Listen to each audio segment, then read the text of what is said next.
Good morning. It is an honor to be here with you today. I am stunned by how many of you are here. It's actually really exciting, as somebody who's been looking at privacy for so long, to see so many people deeply invested in it. And my goal today is to give you a twisted way of thinking about your profession and the challenges you face. So work with me for a moment. So privacy is about control. Right? Most people in the business of privacy think that privacy is about the control of data.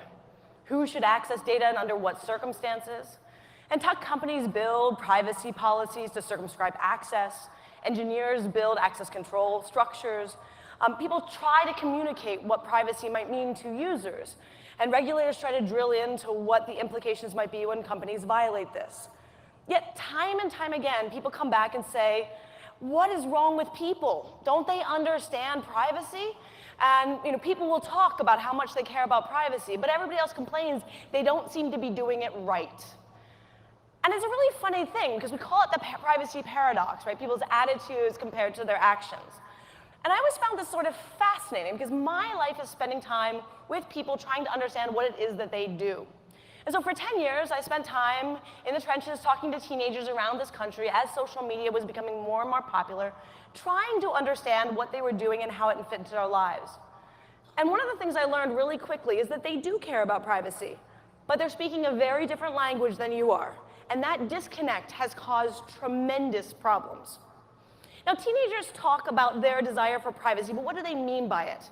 They actually also talk simultaneously in the same voice about wanting to have access to public life. And that's where the contradiction seems to occur, because they want to share so that they're part of everyday life, and they want to have privacy. So what does that look like? My colleague, Alice Marwick, and I spent all this time trying to untangle that, and we came to something really important.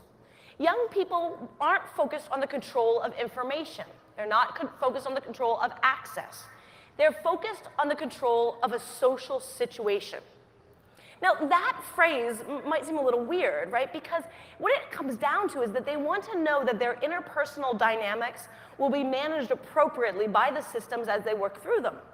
They're not really trying to think about it in terms of the information. They're trying to think about what will unfold, how people will interact with them, how they can predict and understand what is going to happen.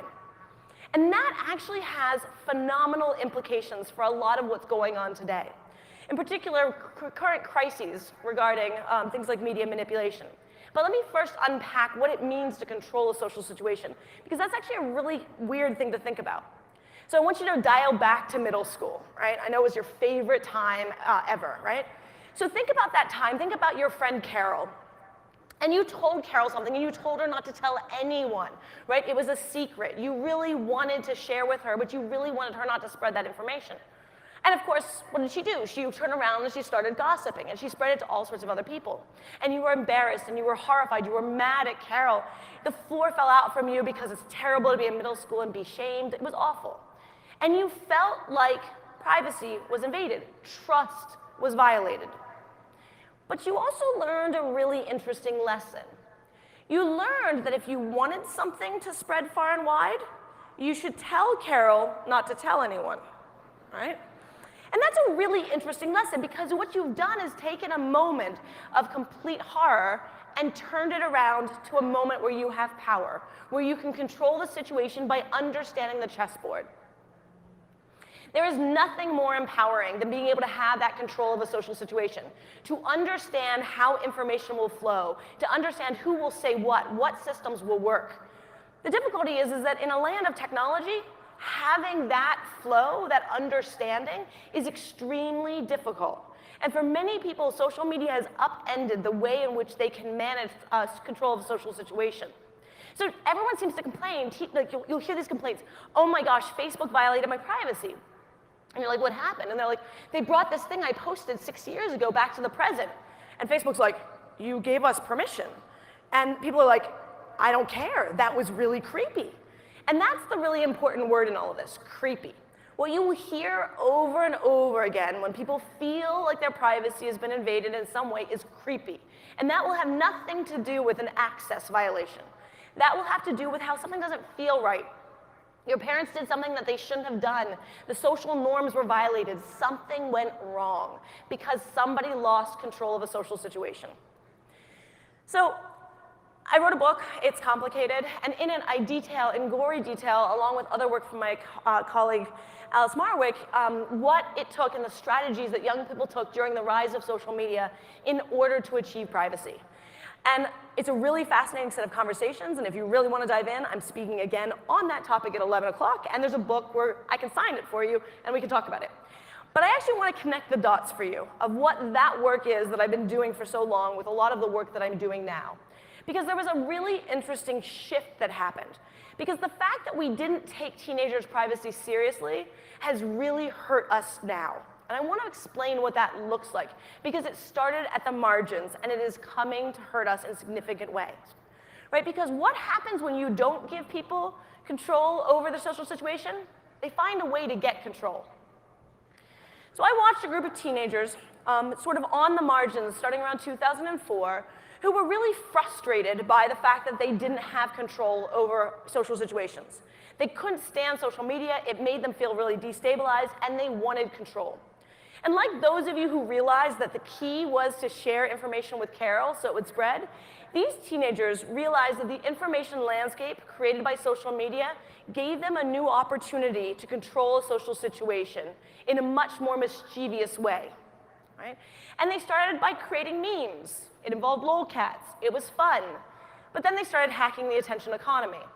And it was funny at first. I mean, after years of listening to Oprah Winfrey and other TV people talking obsessively about how the internet was dangerous for teenagers, the idea of getting Oprah to share your message was really funny. So let me explain what happened. She had been doing a series of TV shows about how the internet was filled with online sexual predators, and these teenagers were annoyed because their parents were actually going after them and telling them the internet was unsafe. So they started writing things on her various bulletin boards, trying to contact various people who work on her show. And basically, they engaged in a game that we would now call trolling, right? Because they trolled Oprah's folks, so much so that she spent a half an hour on TV dedicated to a whole culture of online predators that had an icon known as Pedo Bear, and that she talked about on TV about all of these guys who were talking in her message boards about how they were coming to harm children. And she specifically quoted one who says, "He doesn't forgive, he doesn't forget, his group has over 9,000 penises and they're raping children." Now, if you know anything about internet subcultures, well, doesn't forgive, doesn't forget, that's anonymous. Over 9,000 is a meme reference to a Japanese video game, an anime. In other words, it was a massive in-joke within these early environments, a site called 4chan. And she did it. She spoke loud, and you can imagine the internet erupted with laughter, right? It's funny to get Oprah to say ridiculous things. But that kind of youthful media manipulation shifted over time. And media manipulation, it may not seem like it has anything to do with privacy, but actually it's fundamentally rooted in that same dynamic of the ability to control a social situation. Media manipulation allows disenfranchised members of society to come up with alternative ways of controlling, ways of having power after they feel disempowered. And that's a really important component, because people think about 4chan as a space of anonymity and about people hiding, especially back in those days. But in many ways, it was about purposeful disruption of the status quo. It was about achieving a form of chaos when the status quo was actually undermining any form of agency. And so what happened is this coordinated group of teenagers started to learn how to manipulate media. They learned how to alter structures of information, play SEO games, figure out the very architectures of the system so that they could actually control a social situation in their way. It was supposed to be fun and games, a kind of teen subculture, a joke. Unfortunately, it stopped being funny a couple years ago. So there are many different aspects of media manipulation that I can't go into in 25 minutes, but I want you to realize that this aspect of media manipulation is the control of a social situation, and a lot has changed since what I was seeing in the early aughts. So we've seen sort of this evolution, right? Jokesters messing with Scientology, the rise of Anonymous, the sharing of information through WikiLeaks. We saw people hacking into systems, people getting doxxed, the swarms of people mocking people after someone had died. By 2014, we were seeing the development of sophisticated and coordinated harassment campaigns implemented as media manipulation, implemented as ironic play. By 2015, we were seeing large coordinated efforts to manipulate media for political purposes, in addition to economic purposes. And what ended up happening as we saw all this unfold is the rise of another thing that we saw from early days of Usenet, something that's known as Poe's Law. And you can read what Poe's Law is here, but the really short version of Poe's Law is that online, it becomes increasingly difficult to tell the difference between somebody who is joking around and pretending to be a Nazi and someone who is an actual Nazi. And that dynamic is something that we are living with right now. Charlottesville was a wake-up call for many, but not that much for the tech industry. Not a lot changed. But the violence keeps coming. And I was hoping that I wouldn't have to reference another violent incident this weekend, and yet we did. I want you to understand that the extreme of media manipulation is really about this form and this transition over trying to have control. Because that shifting nature has actually made this turn into something that's far more violent. And the flip side of it is when we talk about privacy is realizing that the technical architectures we're working with are in the business of amplification. And that the news media is also in the business of amplification. And when we have these two systems of amplification that are intertwined, they become something that people can manipulate at scale. So let's talk about Christchurch. 1 month ago, a terrorist walked into a mosque in Christchurch, New Zealand, and brutally murdered 50 worshippers in a mosque. Okay? And I want you to understand that this incident has 3 parts to it. The first part is that absolute horrific, violent attack that the people of New Zealand had to face. And the consequence to the media and people wanting to cover that and doing what we talk about whenever there is a terrorist attack. But there are 2 other technical components to this that are important. The first is what that particular terrorist did in setting up this attack. This terrorist understood the vulnerabilities of social media, the vulnerabilities of the news media. He knew how to play both of those strategically. So let me explain some of what that looked like. If you read his original 8chan post, you would have noticed something fascinating. He provided live links to absolutely racist manifestos, all sorts of content that was horrific. But the reference to the live stream on Facebook was not a live link. It had spaces between it, and that was intentional. Because that meant that people put the URL into their browser, and Facebook couldn't see that all of the traffic was coming from 8chan. That meant also that he played on the news media by making certain that there were all sorts of references to things that the news media didn't understand, so they would immediately report things. But he had also staged that. Because if you search for the title of his manifesto, what you got was a stream of horrific content that had been purposefully SEO'd. So you could radicalize a whole set of different people. He did a whole set of other tactics that were very much attempting to undermine any of the detection mechanisms of any major platforms. And that's what occurred before he walked into that mosque, signaled and physically portraying himself as a first-person shooter to get past a lot of original expectations. So much so that the people that I know that do analysis of ISIS videos who watched it live didn't realize what was going on. Now, the third act to it is also problematic because the third act was what happened afterwards. People took that video, that live stream, it quickly went into a variety of different fora. It went to Tor in a matter of minutes. And they kept modifying it and uploading it. Facebook publicly announced 1.5 million uploads.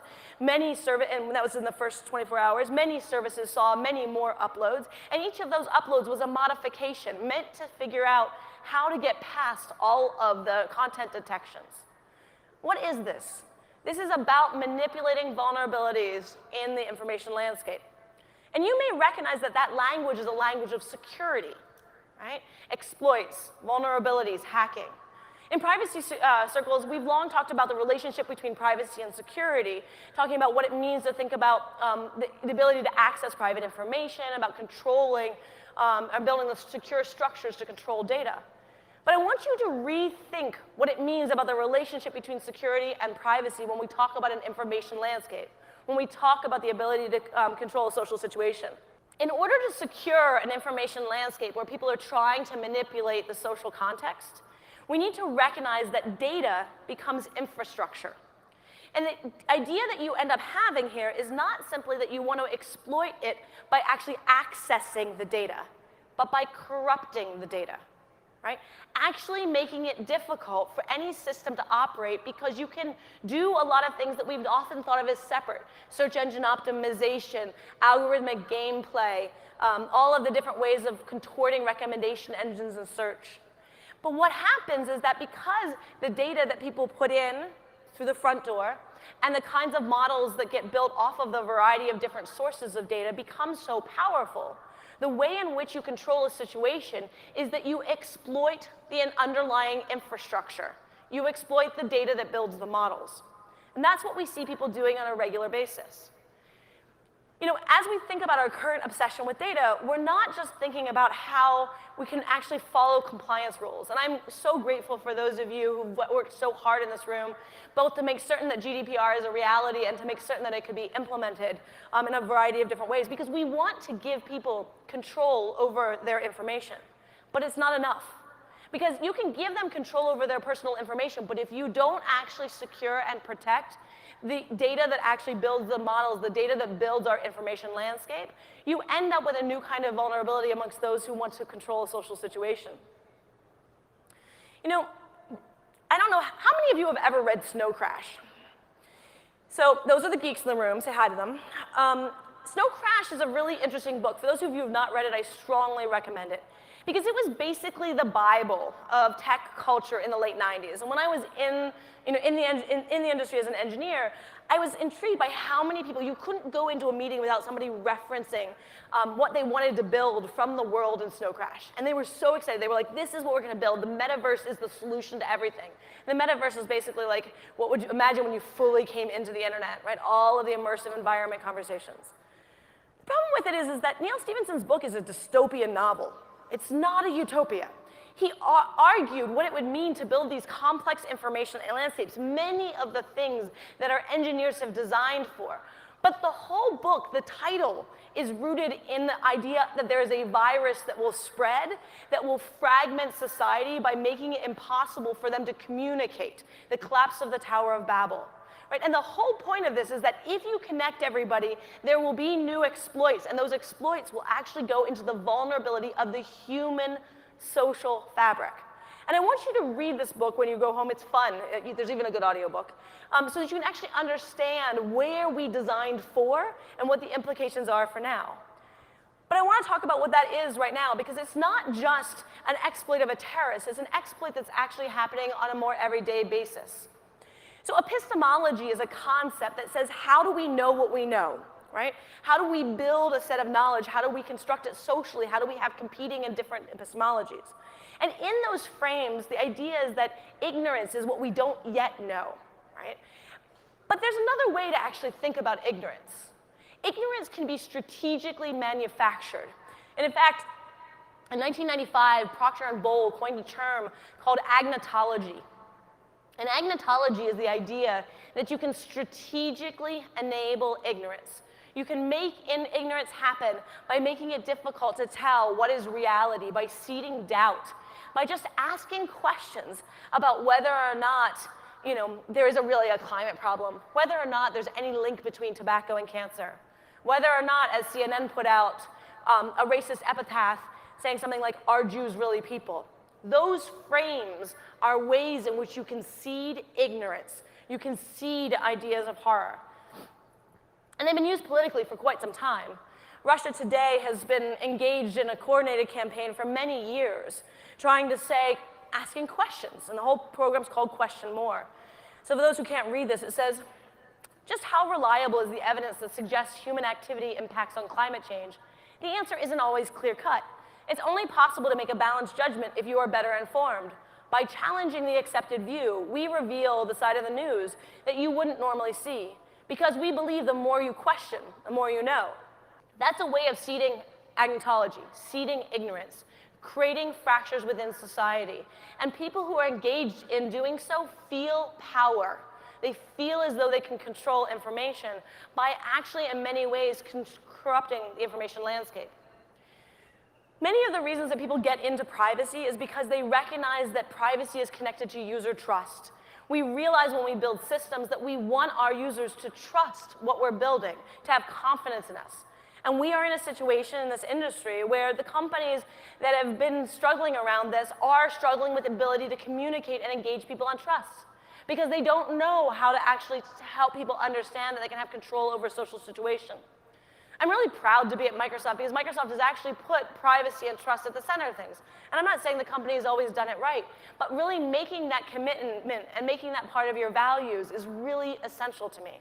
And it's one of the things we need to be doing collectively, because one of the things we're dealing with is it's not just about whether or not we can fill the compliance, but can we actually find a way through this industry to rebuild trust? And that's going to require us to really deal with the issue of creepiness.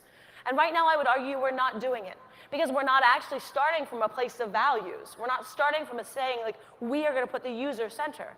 We're still struggling to understand what we all mean, and we're thinking that we can do this in a technical form. And what I'm saying is that there isn't a technical solution through this. This is a set of processes and practices and understanding, like with security, that the vulnerabilities will keep coming. So fundamentally for me, it's unacceptable that the technical skills and economic power allow people to exploit systems. And we need to recognize that those exploitations around privacy are connected to the other forms of security, and that the very nature of security is evolving. But fundamentally, it comes back to this question of what are we trying to protect? In the tech industry, we often talk about the right to speak, but it's actually kind of evolved into a weird way of the right to be amplified. And we don't know how to deal with that tension at all. We don't know how to deal with what it means to reclaim control over social situations because we don't have a framework of power. Well, actually, some of our favorite people in the history of privacy do have a theory of power and a pathway through this. I have to imagine that most of you know and perhaps love Brandeis. I certainly do. Well, when Brandeis and Warren penned their famous article on the right to privacy, they built an argument around involuntary disclosure and how it harmed people. But the thing is, they've also argued the other things throughout Brandeis' career. So you may also know his essay where he argues that sunlight is the best disinfectant. Because the point of that was that you actually have to purposefully expose systems of power in order to make a difference. And at some level, they seem contradictory, but they're not. Because they actually can be understood as a way of seeing how he started to model the role of power across the information landscape 100 years ago.